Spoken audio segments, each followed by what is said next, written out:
Jika anda tanya sesiapa yang membeli bahan dan barang makanan di pasar dan pasar raya belakangan ini, kebanyakannya pasti mengeluh. Harga barang makanan pada amnya sudah naik dan berada pada paras yang membimbangkan. Semua merungut kerana nilai ringgit semakin menguncup. Jika pergi ke pasar dengan membawa RM100, tidak banyak yang dapat dibeli. Ini realitinya. Ya, apa benda yang tidak naik di negara ini? Segalanya naik sedangkan bagi kebanyakan orang pendapatan atau gaji tidak naik bersekadar dengan kenaikan kos sara hidup. Lazimnya, apabila harga barangan atau makanan sudah naik, sukar untuk turun. Kita telah mengalami perkara ini banyak kali. Kebanyakan peniaga meletakkan keuntungan sebagai agenda mereka.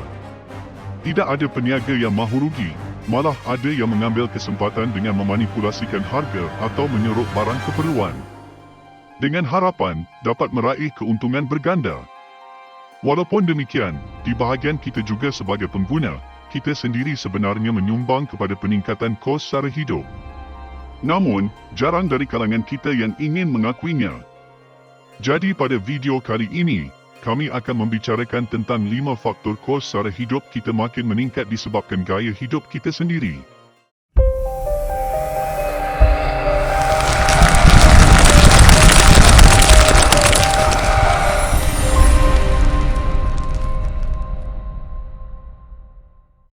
Satu, kita semakin malas. Adakah kita benar-benar menjadi semakin malas? Ya, kita makin malas. Dengan kemudahan teknologi yang ada, banyak perkara yang kita pindahkan tanggungjawabnya kepada pihak lain dengan alasan masa yang kita ada untuk melakukannya sendiri terlalu berharga berbanding perbelanjaan yang terpaksa dikeluarkan. Suatu ketika dahulu, kita biasa membayar sekitar 2 RM hanya untuk penghantaran makanan segera. Kini tempahan makanan untuk penghantaran sudah menjadi perkara biasa dan caj penghantaran yang tinggi juga dianggap biasa. Ini menunjukkan bahawa semakin ramai orang lebih suka membayar kos untuk penghantaran daripada keluar membeli makanan sendiri. Lebih memburukkan keadaan, harga makanan yang kita tempah juga lebih tinggi berbanding jika kita membelinya sendiri disebabkan ada komisen syarikat penghantar di dalamnya. Situasi kemalasan ini belum mengambil kira tabiat sesetengah keluarga yang sudah malas nak keluar membeli barang keperluan sendiri. Mereka lebih cenderung untuk mengupah servis penghantar yang bukan sahaja mengenakan caj penghantaran bahkan turut mengenakan caj tambahan kepada harga barangan. 2. Langganan bulanan kita makin bertambah. Generasi terdahulu hanya membayar 2 jenis bel bulanan, iaitu bel air dan bel elektrik. Kita yang hidup dalam zaman internet, mungkin membayar bel air, elektrik dan juga bel internet. Ada juga yang melanggan TV satelit. Seiring dengan perkembangan teknologi internet, pakej langganan bulanan kita setiap bulan juga sudah semakin bertambah. Ramai di antara kita ada pakej langganan kepada penyedia penstriman video atau audio. Ada juga keluarga yang membayar bayaran bulanan untuk pakej akaun konsol permainan video, stor aplikasi, permainan video dalam talian dan bermacam lagi pakej yang perlu dilanggan. Mungkin anda yang sudah biasa hidup ada langganan semua itu. Anda melihat semua itu sebagai satu keperluan.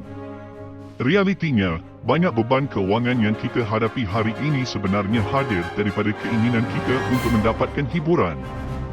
Tidak cukup dengan itu, ramai di antara kita tidak cukup Wi-Fi di rumah. Juga mesti ada langganan perkhidmatan internet mobil yang membolehkan kita berhubung di mana saja. Semua itu kos dan beban tambahan kepada kewangan yang meningkatkan beban kepada kita.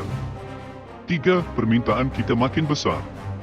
Disebabkan oleh teknologi yang sudah jadi semakin murah, banyak peranti, peralatan dan perkakasan yang dulunya hanya mampu dimiliki golongan berkemampuan kini sudah mampu diberi kumpulan berpendapatan rendah.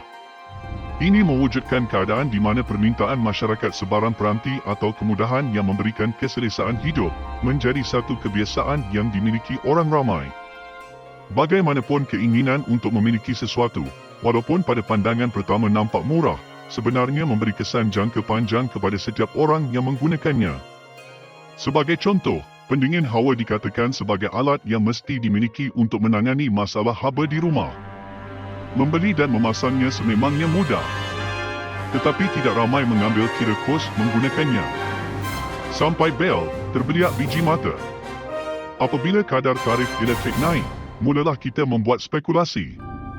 Keadaan yang sama berlaku dengan kereta. Setiap orang mengimpikan untuk memiliki kenderaan sendiri. Bagaimanapun, hanya segelintir orang mengambil kira kos petrol, kos insurans dan kos servis yang perlu mereka bayar sekiranya hasrat untuk memiliki kereta tercapai. Permintaan kita semakin hari semakin terarah kepada keinginan untuk kehidupan yang selesa. Tetapi tidak ramai yang sanggup nak menanggung kos untuk kehidupan yang lebih selesa. 4. Kita digalakkan tukar barangan secara tahunan. Salah satu faktor yang meningkatkan kos bagi ramai pengguna, terutamanya pengguna peralatan elektronik, ialah faktor yang dipanggil tahap lupus dijangka atau planned obsolescence. Setiap barangan elektrik dan elektronik yang kita gunakan sekarang telah dicipta mempunyai tempoh jangka hayat tertentu. Pada pandangan kami, ini adalah satu amalan tidak beretika dilakukan pengeluar produk zaman sekarang. Pengeluar produk zaman sekarang tidak lagi mengamalkan pendekatan mereka bentuk produk mereka untuk tahan lama, kerana dengan mempercepatkan proses tahap lupus, sesuatu barangan kita perlu bertukar peranti dengan lebih kerap. Jika suatu ketika dahulu ibu bapa mampu mewariskan telefon, televisyen, mesin basuh, peti sejuk dan sebagainya kepada anak cucu, keadaan ini tidak lagi boleh berulang, kerana setiap produk direka dengan jangka hayat yang singkat. Pernahkah anda mengalami kerosakan sesuatu barangan, tetapi memilih untuk membeli produk baru hanya disebabkan kos membaikinya terlalu tinggi?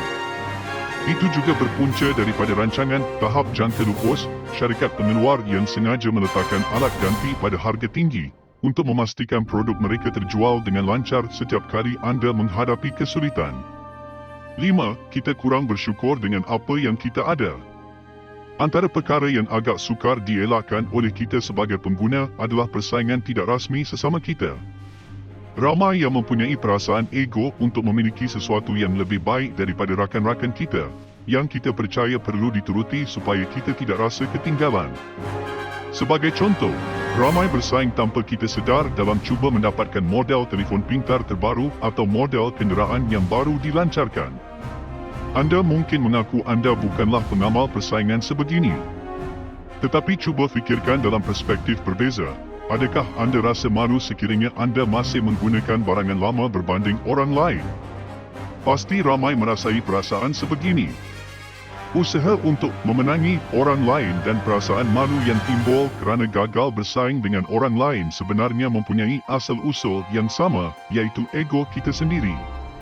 Inilah yang sebenarnya mendorong keinginan kita untuk berlumba-lumba memiliki sesuatu yang baru atau bertindak melindungi ego kita, sekiranya kita kurang berkemampuan. Dalam dunia yang semakin materialistik di mana pengeluar produk mempunyai pelbagai kaedah mengenakan pemasaran mereka kepada anda, mungkin kita sebagai pengguna perlu mengambil pendekatan berbeza, buang rasa perlu bersaing atau kesian pada diri sendiri, bersyukurlah dengan apa yang kita ada. Dalam erti kata lain, cara paling berkesan untuk memerangi kenaikan kos sara hidup yang semakin tinggi sebenarnya adalah dengan lebih bersyukur dengan apa yang kita sudah ada. Bercakap memang mudah, tetapi realitinya tak semudah yang kita sangka, bukan? Sebagai manusia biasa, kita memang susah nak rasa bersyukur.